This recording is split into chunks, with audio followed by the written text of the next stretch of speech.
Fala, mente soberana! Tudo bem com você?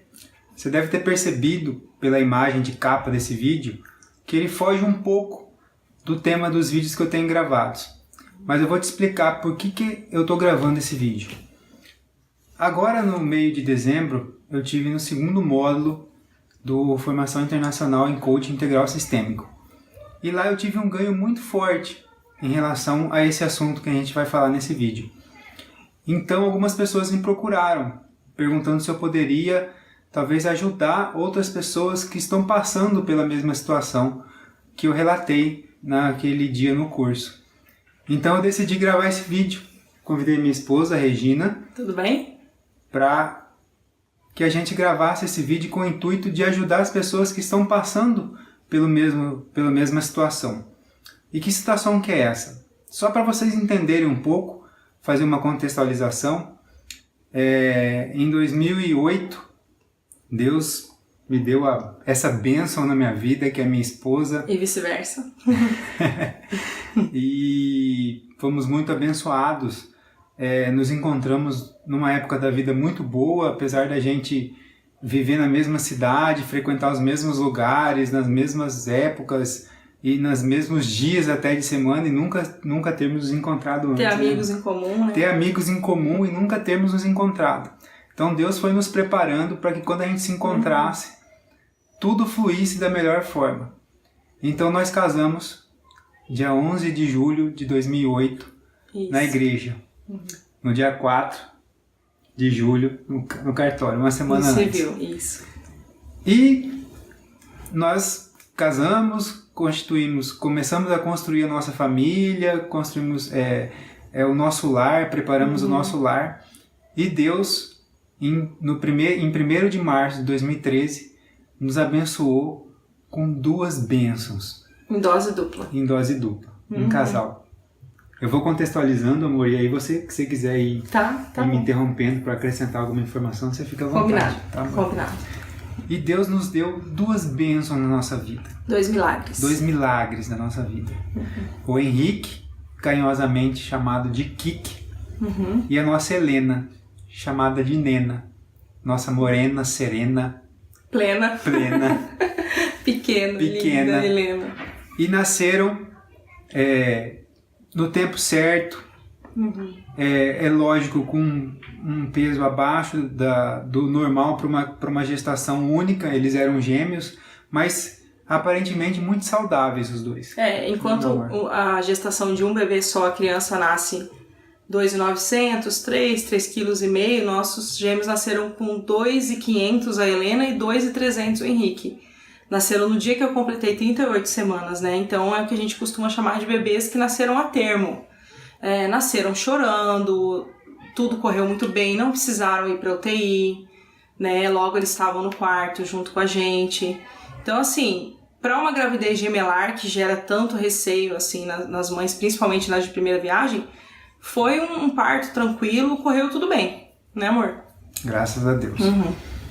E nasceram, como a Regina disse, fomos para casa, a vida foi se desenrolando, aquela coisa de pais de primeira viagem, todos os problemas, noites mal dormidas, choros contínuos, amamentação e fluindo como qualquer casal pais de primeira viagem.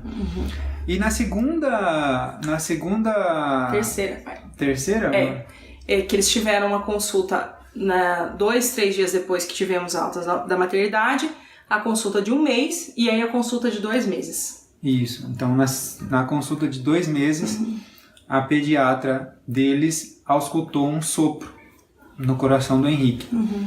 E nós fomos recomendados de imediato que procurássemos uma cardiopediatra. Foi o que aconteceu. Na tarde do mesmo dia da consulta, a gente já estava no consultório da cardiopediatra investigando se era alguma coisa que a doutora tinha escutado ou se realmente era algum diagnóstico de alguma doença cardíaca. Mas pela expressão dela, assim, que ela escutou o Henrique, eu percebi. Mãe sabe, né? Eu já ficava naquele receio, assim. não é pouca coisa. Né? Eu já tinha uma intuição e eu era muito mais apegado ao Henrique, porque eu sabia que ele precisava mais de mim do que a Helena. Sem saber de doença nem nada, eu já tinha uma atenção maior com ele. E realmente no consultório da cardiopediatra, no período da tarde, a gente confirmou. O Henrique tinha uma cardiopatia gravíssima, que era um caso cirúrgico e que ia requerer que a gente ficasse pelo menos uns 60 a 70 dias fora de Cuiabá. Eu lembro até hoje da frase da doutora Daniela, né? Doutora Daniela, isso. Que um anjo. O tempo útil dessa cirurgia hábil. Do Henrique, hábil, né? O tempo hábil para a cirurgia do Henrique era 30 dias. Exato. Ele precisava ser operado nos próximos 30 dias, senão poderia ter sequelas e alguma coisa desse gênero. Então o que nós fizemos? Arrumamos as malas e fomos para São Paulo. Graças a Deus achamos 2 anjos na nossa vida. Praticamente se desalojaram do apartamento para nos receber lá. E foi aquela correria. Hospital, exame, conversa com o plano de saúde para autorizar a cirurgia, intervenção nossa, de pessoas conhecidas. Do padrinho de Fabiano, do meu pai, que é médico também. E enfim, até que a gente conseguiu a autorização da primeira cirurgia. Foi uma cirurgia paliativa. Né? E chegando lá em São Paulo, a gente descobriu que o Henrique não precisaria de uma, porém 2 cirurgias. Isso.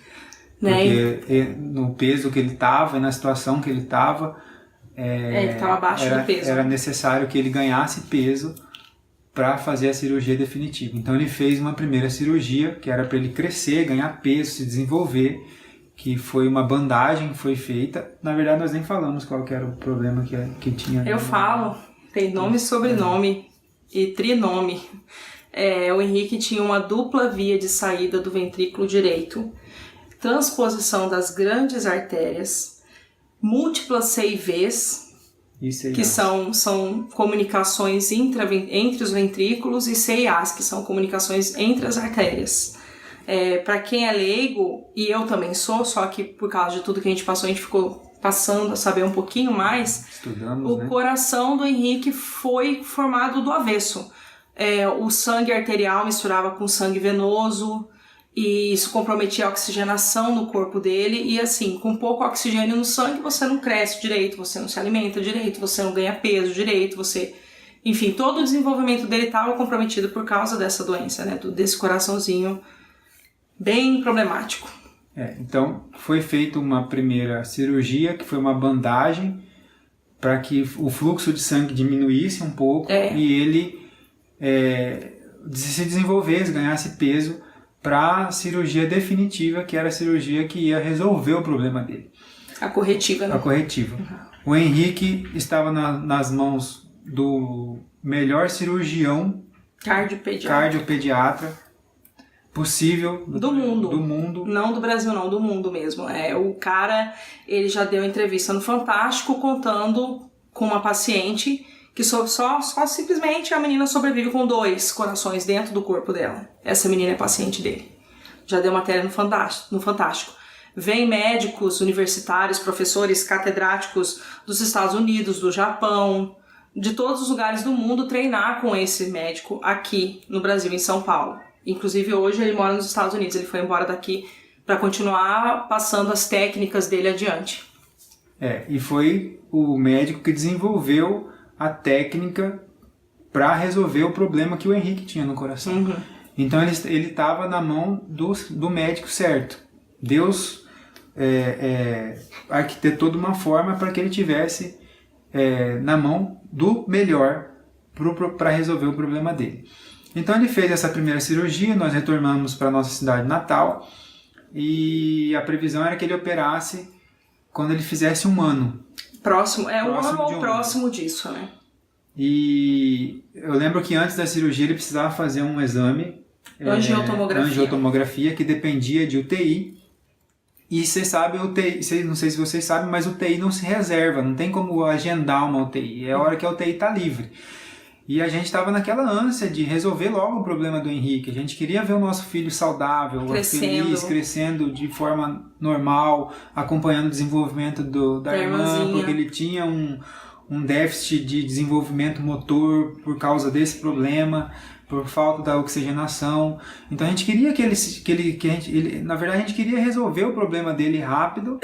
Rápido não. A gente queria resolver logo para que ele se desenvolvesse. E na hora que os médicos de São Paulo já tinham avisados, né? Quando a gente foi embora de São Paulo, que ele estava com 4 meses depois da primeira cirurgia, a gente já sabia que a gente teria que voltar, perto dele fazer 1 ano. Isso. Então, no Réveillon de 2013 para 2014, eu falei para Fabiana, olha, se a gente não pegar a nossa malinha, não puser no carro e não bater lá no hospital e na Central Nacional da Unimed, esse menino não vai ser operado.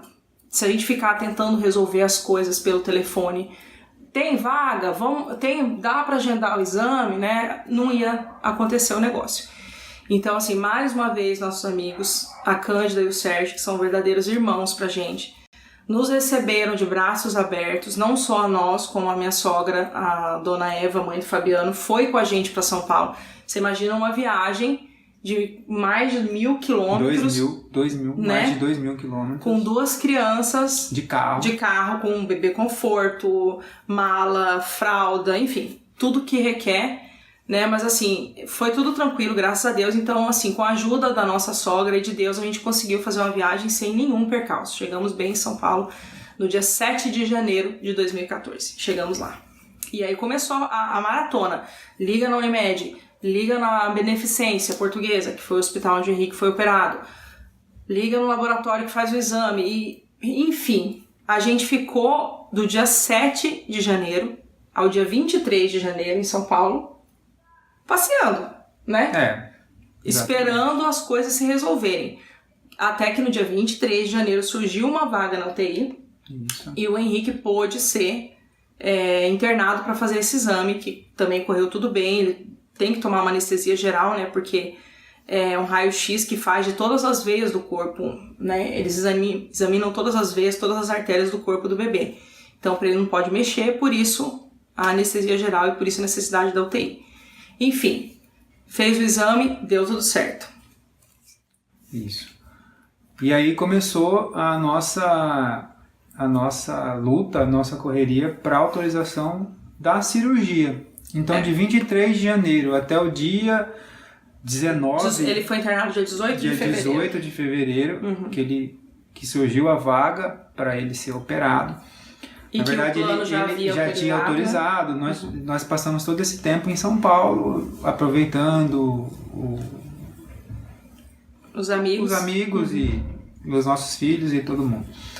Então, a cirurgia dele estava agendada para o dia 18, alguma coisa aconteceu, não liberaram a UTI para a cirurgia e ele foi operado no dia 19. Isso.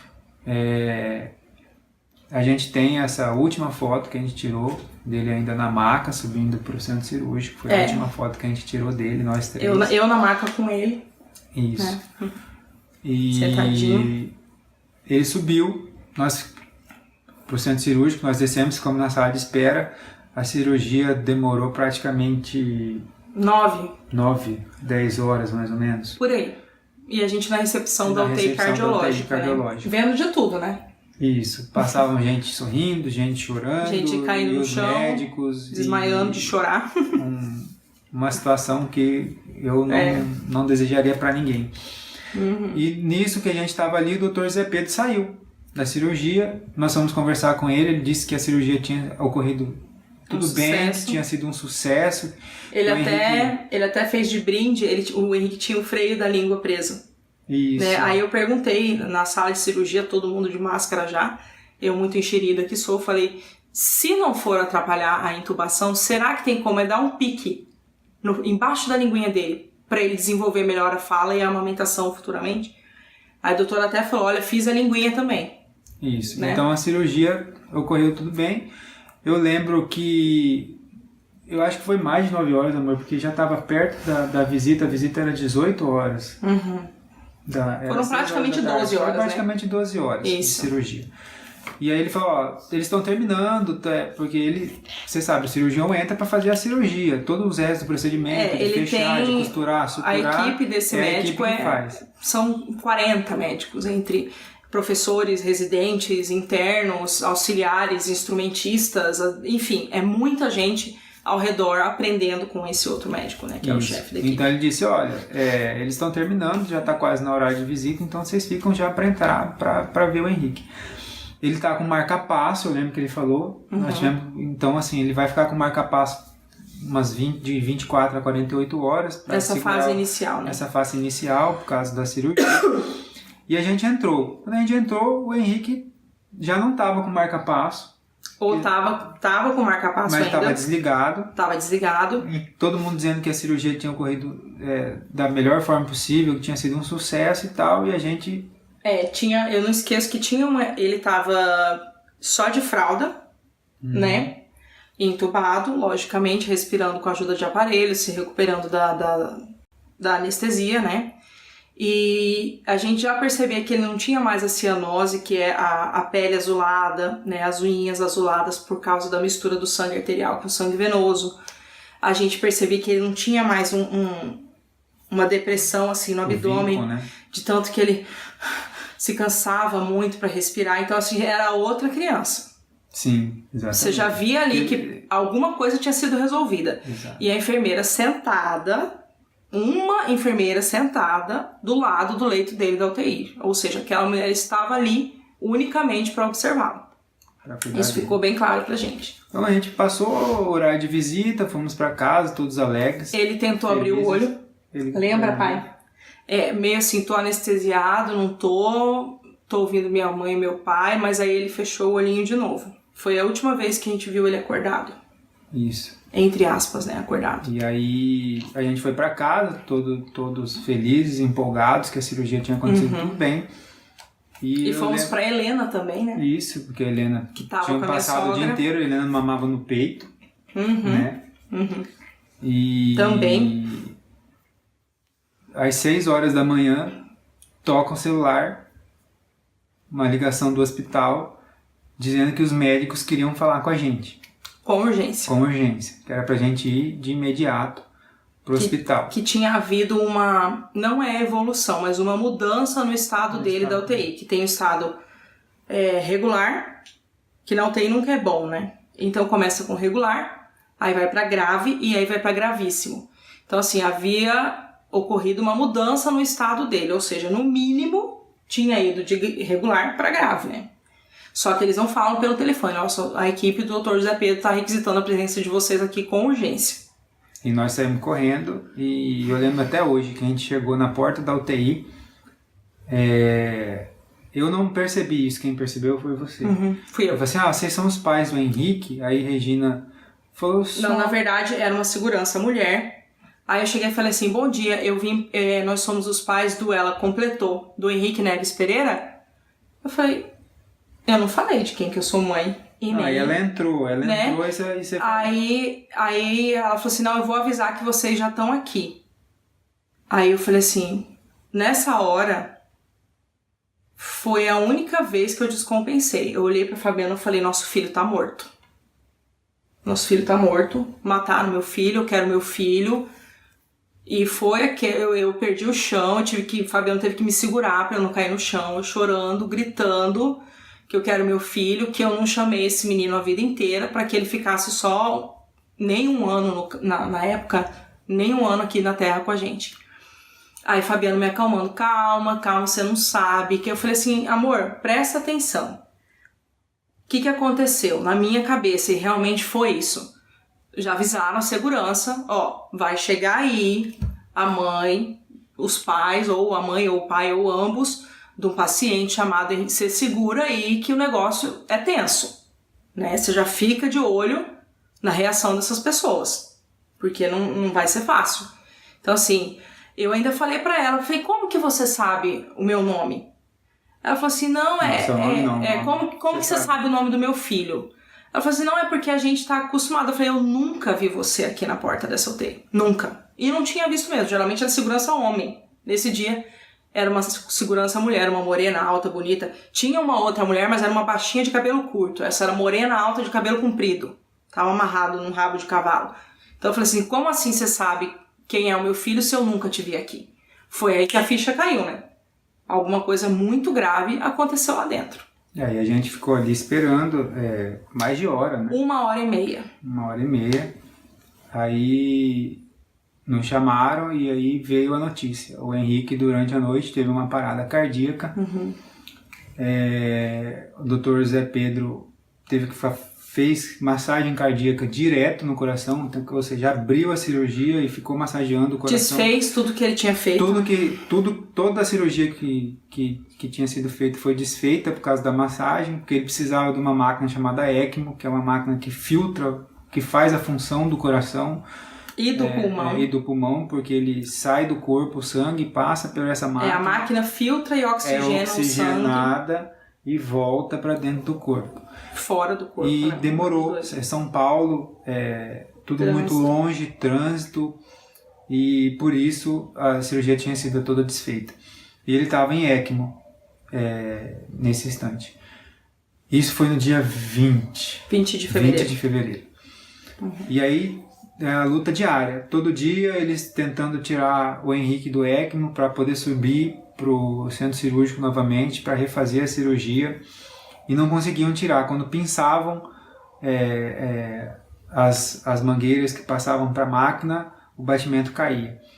Então decidiram no dia 25 de fevereiro, um dia depois do seu aniversário. Um dia depois do meu aniversário, subir o Henrique para o centro cirúrgico com ECMO, máquina, com tudo, subiram com ele e refizeram a cirurgia. Quando o Henrique desceu, que a gente pôde visitá-lo, depois analisando, para mim, na minha cabeça, ele já não desceu mais. Para mim, ele já não estava mais entre nós, porque ele já não tinha mais reação à luz, né, que é a dilatação de pupila. Ele tinha estímulos no pé, mas o que os médicos dizem é que da cintura para baixo os nervos respondem, então para mim ele já não desceu ali.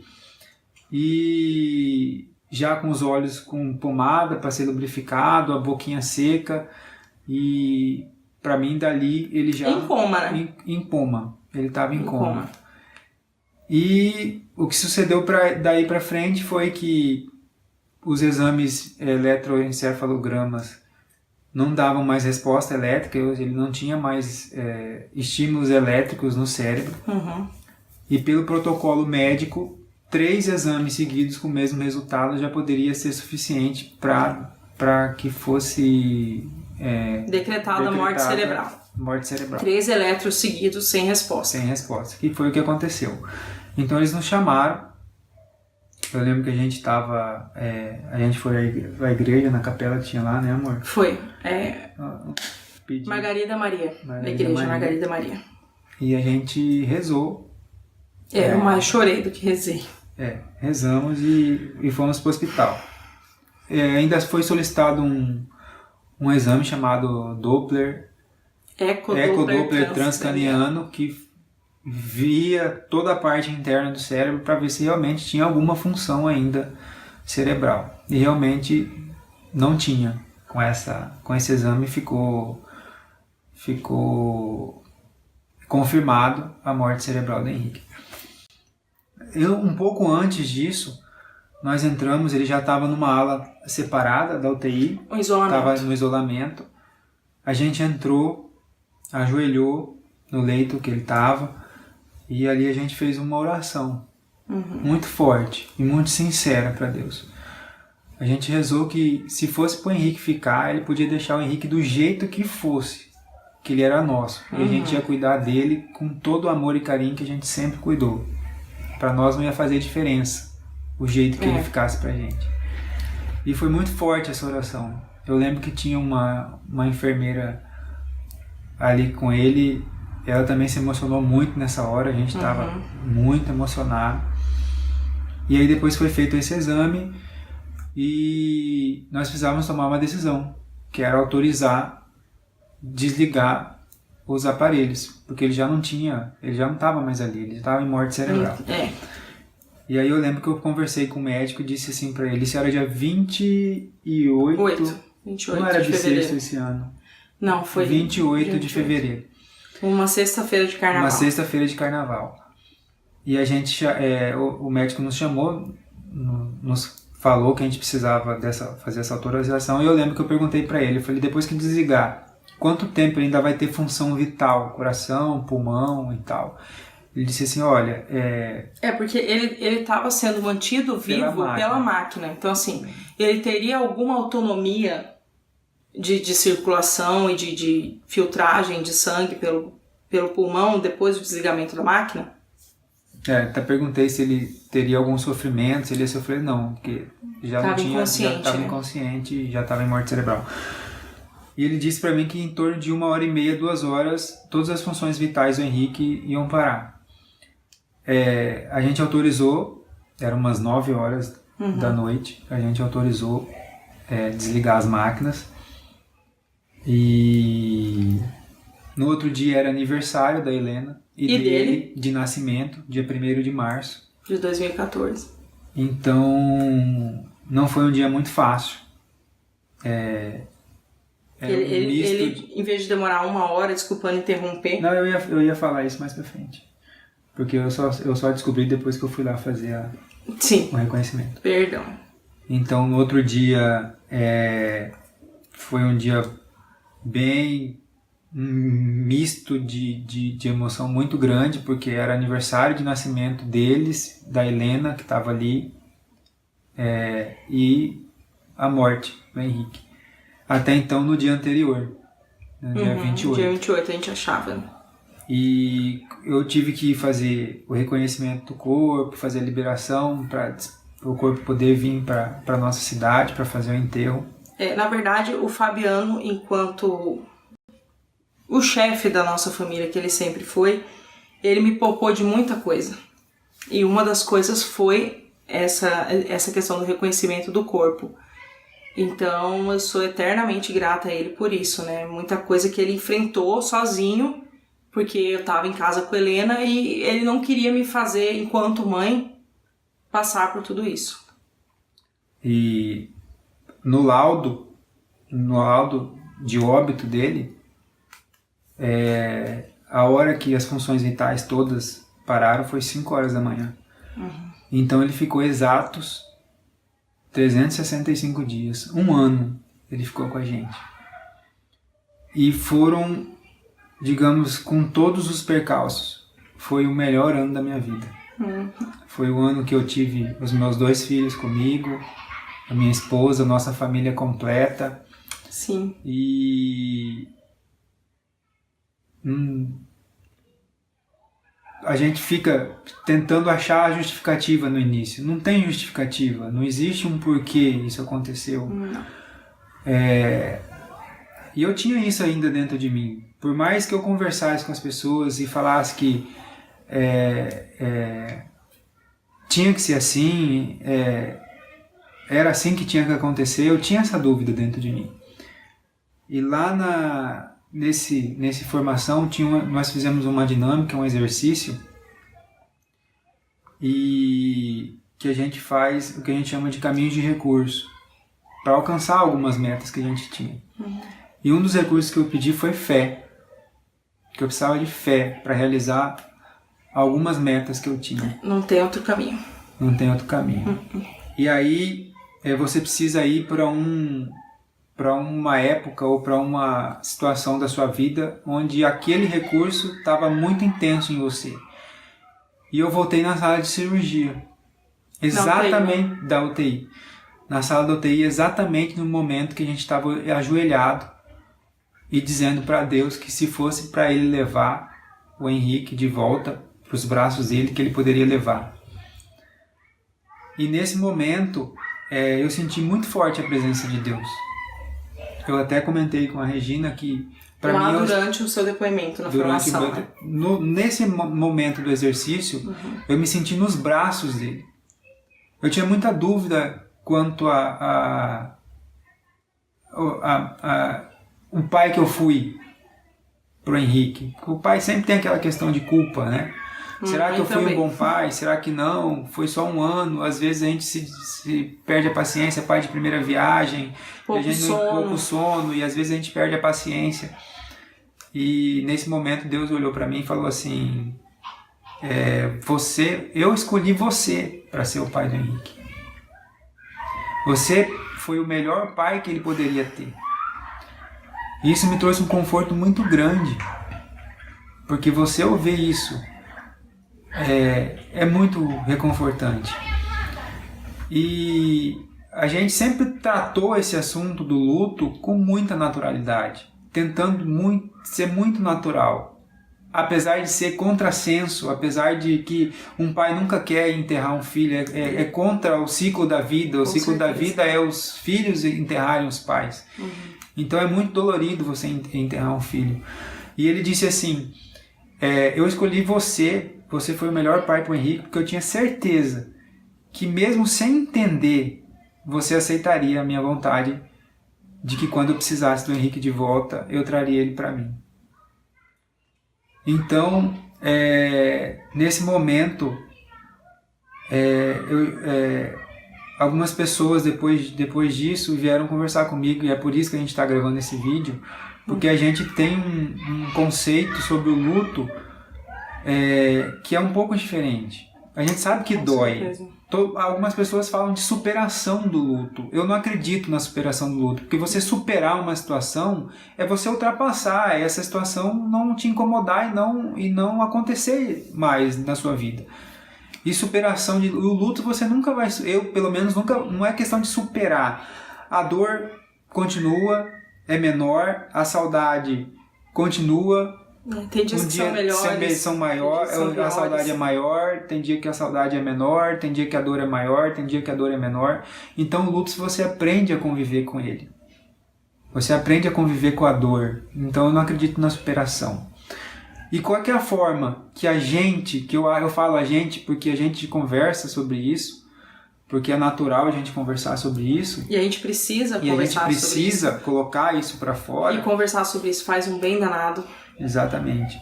Então a gente, eu digo a gente, porque é um senso comum.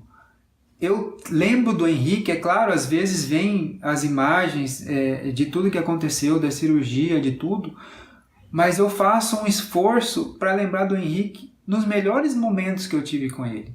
Naqueles momentos que ele estava deitado no meu colo, que eu ficava cheirando a cabecinha dele, que era um cheiro único do Henrique. Delicioso. Quando ele estava sorrindo para mim, quando ele pedia colo para mim. Então são esses momentos que eu tento trazer do Henrique. Aquela imagem do Henrique deitado no leito, do reconhecimento de corpo, às vezes vem na minha mente. Mas o que eu faço quando isso acontece? Eu tento mudar o meu foco, mudar para as horas boas. Nós passamos momentos muito maravilhosos em São Paulo enquanto a gente esteve lá. Passeamos bastante, fomos em parques e em locais maravilhosos. Então são esses momentos que eu trago para dentro do meu coração e para da minha cabeça. O Henrique, um dia, quiçá, a gente vai entender por que tudo isso aconteceu. A gente não entende aqui, nós não somos daqui, nosso lugar é lá em cima. Tanto não entendemos como não superamos e não nos conformamos porque não entendemos. Exatamente. A gente convive. A gente aceita, é diferente. A gente aceita porque sabe que a decisão foi de Deus. Foi de Deus. Tem que confiar. E aí, além disso, além da gente manter essa imagem alegre e viva do Henrique dentro da gente, a gente tenta, a cada dia, ver o que ele trouxe, qual que era a missão dele no mundo. Todos nós viemos aqui com uma missão. Se a gente não foi ainda, se a gente não subiu, se a gente não foi lá para o céu do lado de Deus, que é o nosso lugar, nós estamos só de passagem aqui, é porque a nossa missão ainda não foi cumprida. E a gente vê esse tempo que o Henrique ficou aqui, de relacionamentos restaurados, de pessoas que não se falavam há muito tempo, de pessoas que não se encontravam há muito tempo, uma lição de vida. E é isso que a gente tenta se apegar, que ele veio aqui e ele fez muita coisa boa. Eu não seria 10% do pai que eu sou para Helena se o Henrique não tivesse passado na minha vida. Nem eu, mãe. Então, a gente tem que se apegar nisso. O Henrique teve um ano aqui, foi um ano intenso, de muitas emoções e muito aprendizado. Muito aprendizado. E é isso que a gente se apega. E é isso que a gente quer passar nesse vídeo para vocês. Eu sei que ficou um vídeo um pouco demorado, porque a gente precisava contextualizar tudo, mas eu acho que a mensagem principal desse vídeo é isso. A gente não vai entender. Nunca. E nem queiram. Aqui, na Terra, a gente não vai entender. E se a gente tentar entender, é o que a gente fala, a dor é inevitável, o sofrimento é opcional. E se a gente ficar a cada dia se perguntando por que isso aconteceu comigo, por quê, o sofrimento é muito grande. Não é que a gente não sofra, a gente sofre, lógico, a gente tem saudade, dói lembrar que ele não está mais aqui no nosso colo. Às vezes eu sonho com ele, eu já vi algumas vezes o Henrique, mas eu não tento mais entender. Eu já aceitei. Não tem o que fazer. A gente tem que aceitar. Não é nossa vontade, é vontade de Deus. Todos nós somos dele. E ele vai nos levar quando ele achar que a gente já cumpriu a nossa missão. Então a gente aceita, mantém as memórias alegres no nosso pensamento. E a gente tem que levar a vida. A vida tem que continuar. Nós temos a Helena ainda para cuidar. Pretendemos ter outros filhos, que a gente acredita que Deus quiser, que nós podemos ser bons pais para eles e que vamos criá-los dentro da doutrina da nossa religião, dos preceitos e dos ensinamentos de Deus, porque a gente precisa povoar esse mundo com pessoas boas, de bom coração, de caráter. Então eu acredito muito nisso. É por isso que a gente está gravando esse vídeo, para passar essa mensagem. Não é que não vai doer, não é que você não vai sofrer, mas a gente tem como diminuir isso. A gente tem que tocar a vida. E uma coisa que bateu muito forte também no meu coração é, quando eu estou em sofrimento, quando eu vivo esse sofrimento e esse sofrimento toma conta da minha vida, do meu coração, do meu dia a dia, eu deixo de ser a melhor pessoa que eu tenho que ser para outro. Para os outros que estão aqui, né? Eu não posso deixar de ser o melhor pai para Helena porque eu estou sofrendo pela ausência do Henrique. E eu acho que nem ele ficaria feliz de me ver sofrendo e de não estar me doando do jeito que eu tenho que doar para Helena. É nisso que eu penso. Então, daqui 1 ano, 2 anos, 3 anos, se eu não for hoje o melhor que eu posso ser para o próximo, é isso que vai me fazer sofrer pro resto da vida. É de ter deixado a oportunidade de ser o melhor que eu posso ser para o próximo passar. E eu não posso deixar isso acontecer. Eu tenho que ser o melhor para minha esposa, o melhor marido para ela a cada dia. Eu tenho que ser o melhor pai para Helena a cada dia. Então eu tenho que me apegar às coisas boas para conseguir cumprir esse papel. Porque amanhã o que vai me doer é isso. Os anos passaram e eu não fiz a diferença na vida da pessoa que estava do meu lado. Então é isso que a gente tem que ter na cabeça. Então eu espero muito que esse vídeo ajude se você está precisando. Porque ele foi feito para você, com muito carinho. Não é fácil falar, não é fácil se colocar aqui e se expor, mas a gente precisava, porque foi um chamado.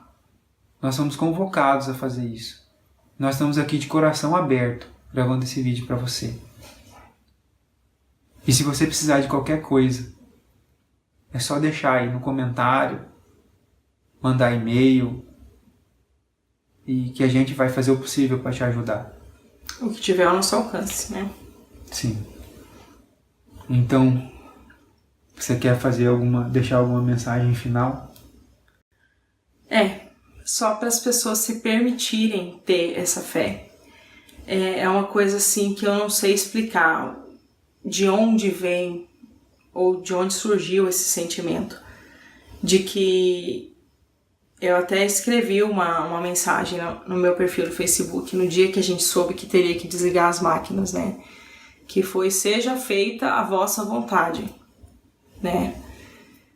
E Pra mim, naquela hora e hoje, essa frase é o que me mantém de pé, e essa frase nunca fez tanto sentido. E o engraçado é que quando você fala que você entrega a sua vida na mão de Deus, até então, pra mim, era uma forma pejorativa de dizer, minha vida tá na mão de Deus. Então, assim, eu literalmente entreguei a vida do meu filho na mão de Deus. Literalmente mesmo, de entregar com a mão e com o coração. Eu fiz isso na prática, na realidade mesmo, eu vivi isso. Então isso de você entregar a sua vida na mão de Deus de verdade, de fato, traz uma paz interior muito grande. É uma paz que eu não sei explicar de onde que veio. E eu acho que essa postura, essa fé, só fez ajudar o Henrique no processo de transição da vida terrena para a vida celestial. Então, assim, me ajudou o Fabiano, porque a minha tranquilidade foi a tranquilidade dele. Como eu disse, o único momento que eu surtei, que eu gritei, que eu chorei, foi naquele dia, uma semana antes da morte do Henrique, né? 10 dias, na verdade, antes da morte do Henrique, na porta da UTI. Então, durante todo o processo, foi paz, foi serenidade e foi entrega. Então, assim, permita-se entregar a vida do seu ente querido para Deus. Isso ajuda todo mundo, isso ajuda toda a família. E ao longo do seu processo de luto, que tem suas fases e que você precisa viver, você vai enxergar essa entrega como o seu amparo emocional, né? Não deixe de viver o seu luto. Chore se você tiver que chorar, não fuja desse processo. Enterrou um parente hoje, não, amanhã eu vou voltar a trabalhar, vou viajar para esquecer. Não é assim. Você precisa sentir, você precisa viver para você continuar, para você poder seguir em frente.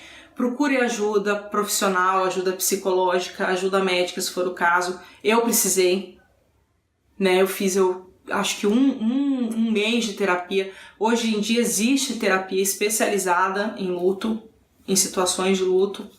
Então procure ajuda e viva o seu luto, para você poder seguir em frente da melhor forma possível. E que para a pessoa que se foi e para as pessoas que ficam aqui na Terra com você, possam viver em paz também. Possam ficar em paz. É isso. Então, um abraço demorado e até o próximo vídeo. Até.